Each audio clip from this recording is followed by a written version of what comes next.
Portfolio Builder members, we're now up 51% year to date, while the S&P 500 is up 17%. That's a 200% outperformance. Let's jump into our high-risk portfolio allocation. Last week, we made a trade alert. Most of those went up in value, and there's no changes today. If you know, we increased the UVXY position. That's down a little bit week over week for us. The big bet was to go more aggressive on treasuries, where we added a 25% position, and that's been going straight up for us with TMF. That's basically betting that interest rates are going to fall on the long end of the treasury curve, specifically the 20-year. And that's really a bet on the amount of issuance slowing down, tax receipts going up, and inflation falling over the next year, perhaps 2 to 3 years. So it's a big long-term bet that we're highly confident in, and a safe bet. If we enter a recession, this position can go up while stocks could go down. So it's really a very good probability win for us over time, especially after coming off the longest bear market in US Treasury history, about 2 years in length. We didn't change our Coinbase position. There's some pretty nasty testimony in the crypto space relative to the FTX. Sam Friedman's girlfriend is talking about money laundering, bribing government officials, manipulating markets, everything under the sun, and implicating Grayscale Trust, in fact, through Genesis. So probably why we see the NASDAQ jumping while Bitcoin is remaining flat. Probably some FUD there. On NRGU, we doubled down, not knowing that the Middle East was about to enter an epic war. I'm not necessarily expecting politicians to allow this to get out of hand. The people at war rely on the income from oil, and the US is heading into an election. So there's really no reason to make oil prices go up. They give Russia a huge advantage against Ukraine, while temporarily Ukraine funding is dead in the waters. Now it looks like Scalise may get awarded the House speakership, and it looks like they're going to try to pass a huge spending bill to provide aid to Ukraine, Israel, and Taiwan in one big package. So we'll see how that plays out. Meanwhile, we did add GBTC and FNGU to the portfolio, and I like this positioning. So we're 4.8% long the VIX, 25% long treasuries. So that's our defensive positioning at about 30% of the portfolio. Remember, we had half our money in the dollar, which is a defensive play, and waited about 4 months to make this trade alert. So we've been very patient, and perhaps we nailed the very bottom in TMF to the T. My own personal investing did not do that. I was much more conservative and just cautious for portfolio builder members, and that did pay off for you so far, assuming that we did call the bottom in TMF. Coinbase, I'm expecting to have a nice big rally. It's basically a leveraged way to play crypto. We got Paul Tudor Jones on TV saying he doesn't like stocks, he likes Bitcoin and gold. Well, Coinbase and GBTC are basically proxies to both of those, one with leverage. I still like the big tech companies. AI is just getting started. They have massive cash balances. They're not being affected by the high interest rates because they have so much cash in their portfolio, in their company balance sheet. They're actually earning a profit against the net interest paid. So with all the money they borrowed at a low rate, they're putting it into money markets and making huge cash flows risk-free. So that's our portfolio. I don't really see us changing much in the near term.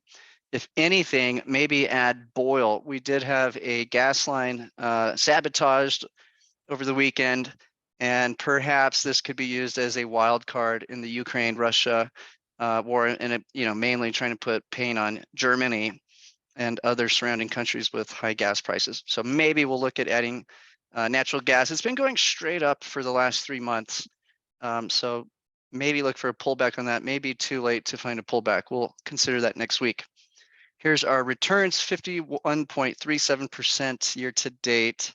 Last year, we were up as much as 50% and gave it up at the end of the year, closed down the year prior.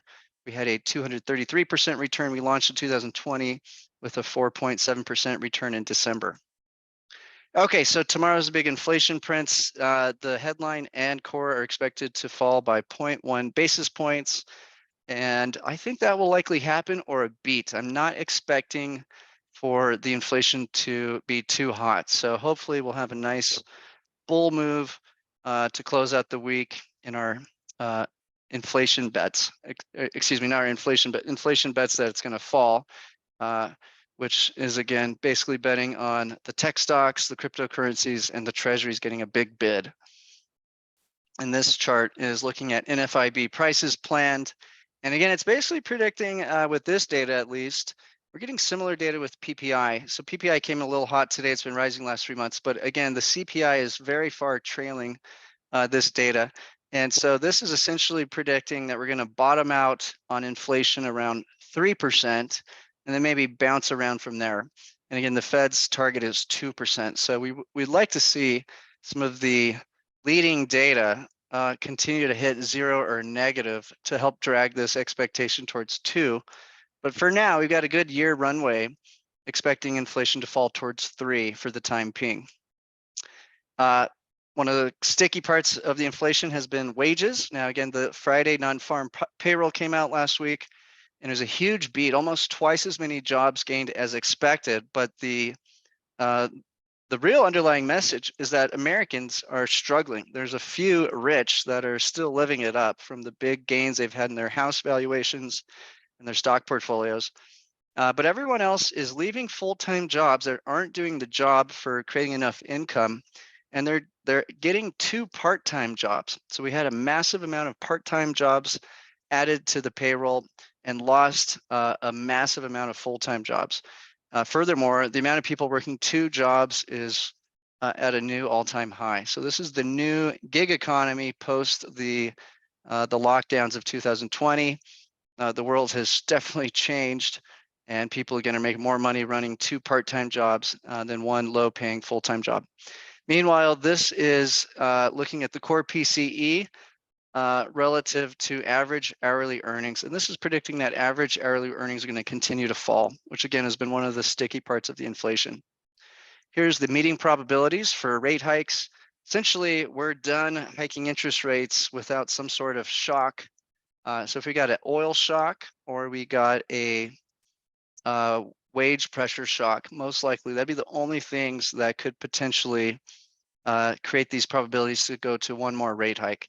For now, it looks like we are done hiking interest rates and we're getting that critical Fed pause. Typically when this happens, you get about 12 to 18-month runway where stocks go up, interest rates fall, the yield curve steepens, and then you enter that recession and unemployment starts to rise quite rapidly. Here's producer price index. You can see bottomed out at 0 in June, which is highly deflationary, below the 2% target. Now it's bouncing back up to 2.2. Now, again, this is falling from 11.2 like a rock straight down month after month for over a year straight. And now it's only bounced up for 3 months. So I'm not super worried about that. I think that's a natural bounce and will likely stabilize here, if not fall. We're just now starting to see the effect of extremely high interest rates. So we got 8% interest rate on the 30-year mortgage, which has absolutely frozen the entire real estate market.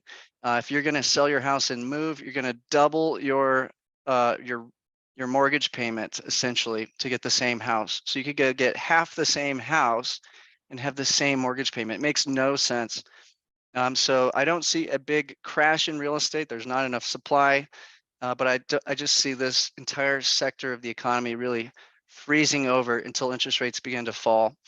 Same thing with credit cards. We now have a record high average interest rate on credit at 23%. So the interest rates that have been implemented into the economy are slowly playing out now. If the Fed is not smart, they could definitely overdo it and over tighten.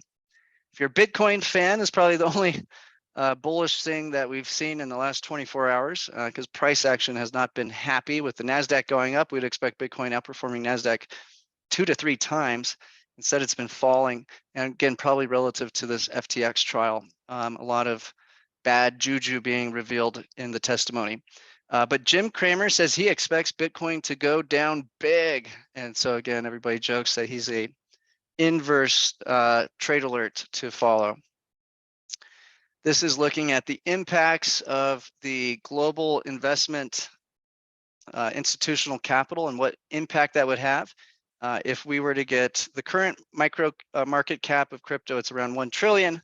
If people were to put 1% of all capital into cryptocurrencies, it could jump us up towards 3 trillion, 2.5%, 5%. All of a sudden, we're looking at a $5 to $10 trillion market cap. So you can see just how big the potential is when these big leaders in the industry get spot Bitcoin ETFs approved. Because again, they have the right to go in, call their clients, buy the ETF for them, and allocate that capital. This is looking at the Bitcoin halving cycle. This is where the cost to create Bitcoin doubles after so many blocks are mined. It tends to happen every 4 years. The first one only took 2 years. Since then, it's been about 4 years. And we're coming up on that next Bitcoin halving cycle. It tends to have a melt up, a little pullback at the event, and then a further melt up for about a year. So a lot of these estimates are putting Bitcoin around 130 to 200,000 in November of 2025, which would also really line up with where we think inflation is going to potentially bottom out in the short term. Now, this is supposed to be the hot month for crypto. You can see it's had a lot of its very high returning months in October. And so far it's been a doozy. We're still very bullish with all the events coming up. But again, we do have this FTX trial. It also looks like Binance is selling customer assets to protect the Binance coin. And we're seeing that because BNB is falling less than other assets. So, and the same thing with Tron. We know these are two companies overseas that were being targeted specifically by FTX, quite likely for politicians. And now we know the SEC and Department of Justice are going after Binance in retaliation of killing FTX. We know that FTX was essentially a money laundering scheme for politicians in the US. Now, if we look at Q4, we can see this is a quarter where we either get triple the return of stocks relative to Q3 or double Q1 or Q2. So we still remain very bullish heading into the end of Q4. And this is seasonality, just looking at it. Typically you get sell-off seasonality wise, and then a nice rip into Christmas. Now, I want to point out that the consumer has over $4 trillion in checkable deposits right now, earning, if they're in money markets, earning 5.5%. The second that the Fed starts to signal they're done hiking rates, everyone's going to start going into more risky assets that can make more money. So if you go into the 30-year Treasury, you can get a similar interest rate, but if the interest rates fall, the bond value could go up significantly. That's really going to be the catalyst that sends markets higher, is the long end of the US Treasury curve starting to fall, which is what we're expecting. Now, this is looking at what happens when a yield curve inversion occurs, how long it takes to hit a recession, and when the unemployment rises. And so right now we have a very strong labor market with falling inflation, and the labor market has falling wages. So this is a Goldilocks situation. I'm expecting around a year to 2 years before we get into trouble with the economy and get some sort of stock crash. This is the massive amount of debt issuance. This is going to keep the stock market pumping. As long as the US is getting away with raising massive amounts of money. We just raised $500 billion in 2 weeks. And this is going to get flushed through the US economy and keep the profit margins on stocks up and make the relative value of cryptocurrency very attractive. Again, as soon as these interest rates start to fall, that's going to be the real catalyst. This chart's showing you the amount of money we raised since the debt ceiling, which was on 8/4. And again, the second you can see how the debt raising, the debt levels were falling there. That's the debt rolling off right there in the middle. The second that McCarthy pushed through the debt ceiling extension, which is why he got kicked out, they went and borrowed $2 trillion, just unbelievable. But I do think they're getting towards the limit of how much money they can raise. I do think tax receipts are going to start rising again. One of the reasons we've been having to borrow so much is because tax receipts were falling. The reasons tax receipts were falling is because we ran into a period where we weren't pushing enough money through the economy via the government. And right now we're running debt to GDP about 8%. So without that huge amount of debt issuance, the economy would fall due to stocks losing earnings, massive layoffs, tax receipts fall, the government crumbles. So you can see they really just can't stop this debt addiction without massively reducing the size of the government. As far as what we're worried about with the war would be basically Iran and Saudi Arabia trying to hurt one another and destroy their daily production of oil. The US has no interest in this occurring because, again, to make the price of oil rise, which would help fund Russia. And we're already having plenty of problems fighting Russia off in Ukraine. But that's the big risk with the Middle East war would be some of this production coming down. Again, Saudi Arabia produces 9 million barrels a day, while Iran is producing 3 million. And again, policymakers look the other way to allow this oil to get out of Iran, which is supposed to be sanctioned. Here's a look at interest rates. They're heavily influenced by the Fed. In the green, you can see the 10-year Treasury. And once the Fed pauses, you get that 10-year falling rapidly. And again, that's what we're looking for with all of our positioning currently. The TLT has brought in something like $80 billion, record amount of capital, but that's nothing. The big money is happening outside of the stock market. This is just a proxy to it. And again, remember, there's $2 trillion issued in the last half year. But you can see retail and small hedge funds are buying the dip. And I think that's the smart move right here. You can see after big sell-offs in the TLT, they're usually accompanied by really strong rebounds. And this is the longest bond crash in US history, greatest depth and longest duration. I think it's coming to an end. Now, there's a lot of bond bears out there who are convinced this is just going to never end. And it's that recency bias. It's just not physically possible for the US to roll over $31.5 trillion in debt at interest rates around 5 to 6%. It's not going to happen. It's not possible. And there's no way that that's going to play out. And again, here's the 800-day bond crash with greater drawdown than the great financial crisis of 2008. Now, the crash in 2008 was much more rapid and painful compared to the bond crash. Here's the oversold metrics on the TLT, one reason why we went long last week, and you can see that was a smart move. The RSI was nearly as oversold as it was about half a year ago when we got the first big crash. And again, we believe this is a good long-term hold for around 2 to 3 years. This has been freaking everybody out. Why is the NASDAQ up with treasuries down? And again, I want to point out 8 of the gigantic companies that represent all of the stock market returns this year have borrowed massive amounts of money at low interest rates.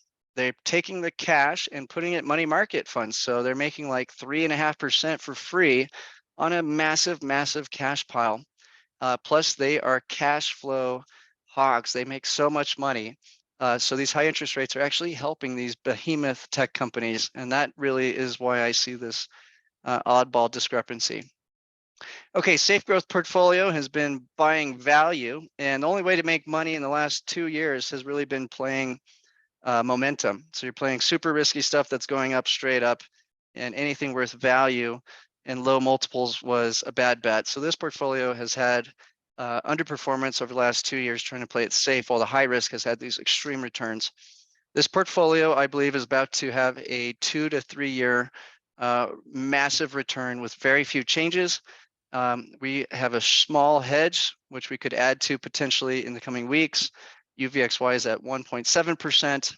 Treasuries is our large position at 30%. We've already gone over why we like that.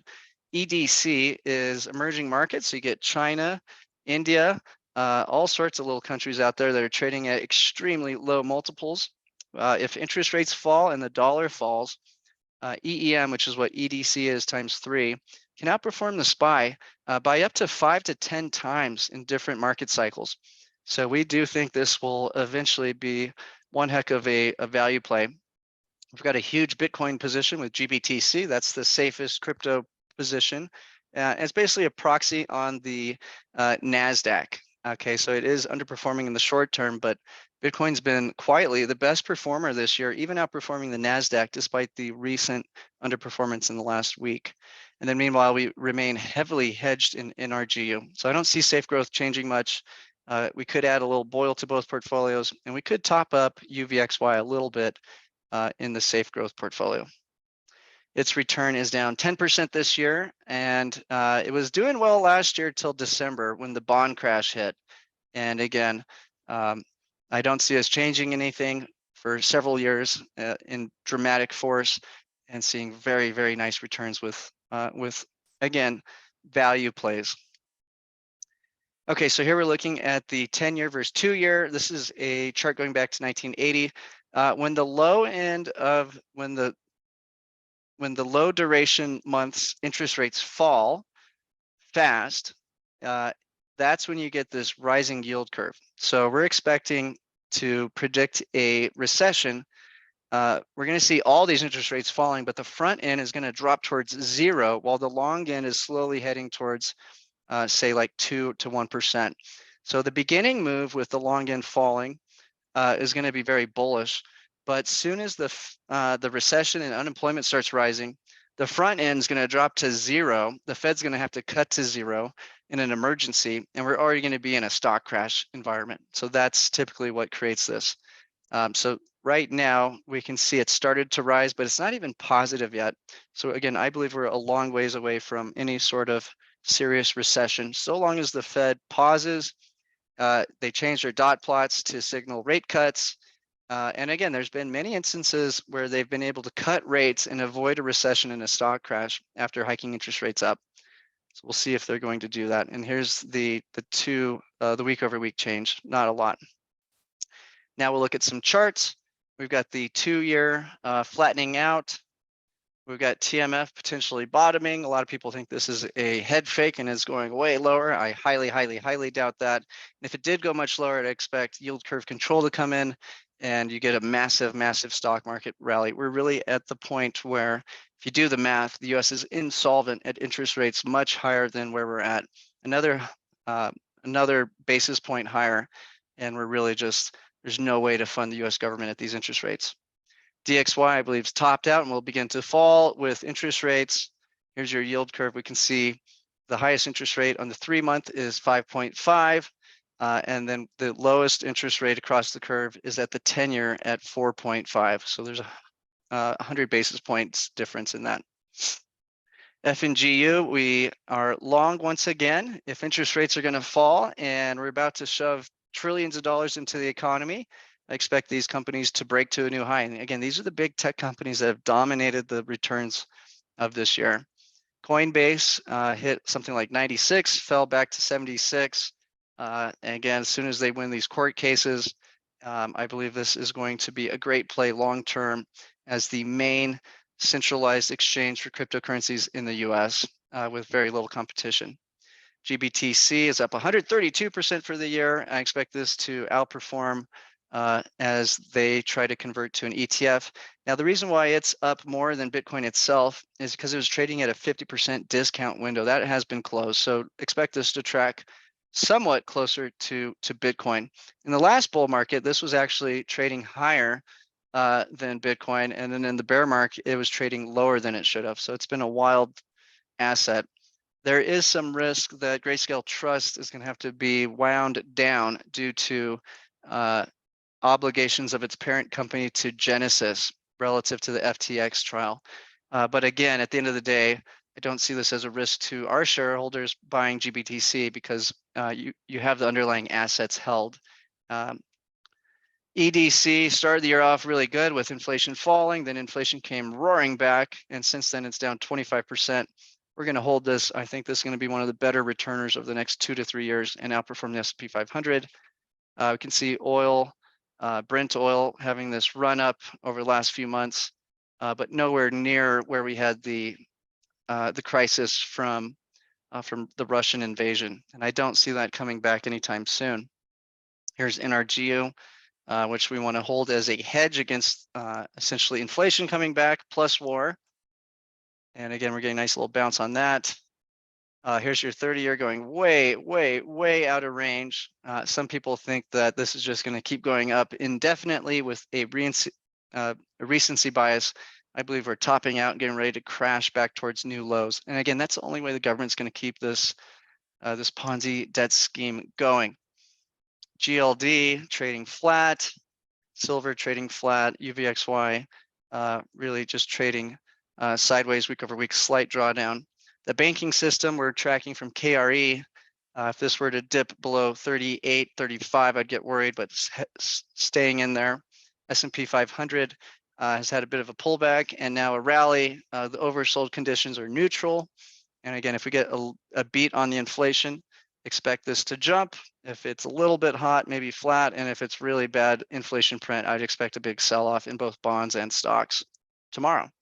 NASDAQ, again, trying to break to new highs if we get that inflation and interest rates falling. Russell 2000 just going nowhere all year. We'd love to see this get a big bid to show that the overall economy is healthy and growing and not just the big tech giants.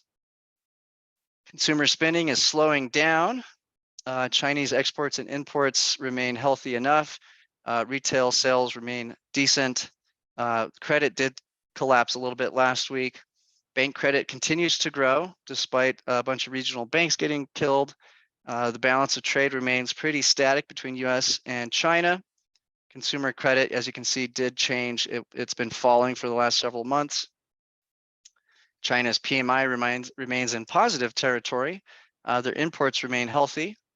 And that is our presentation for today. So I'll go ahead and do Q&A.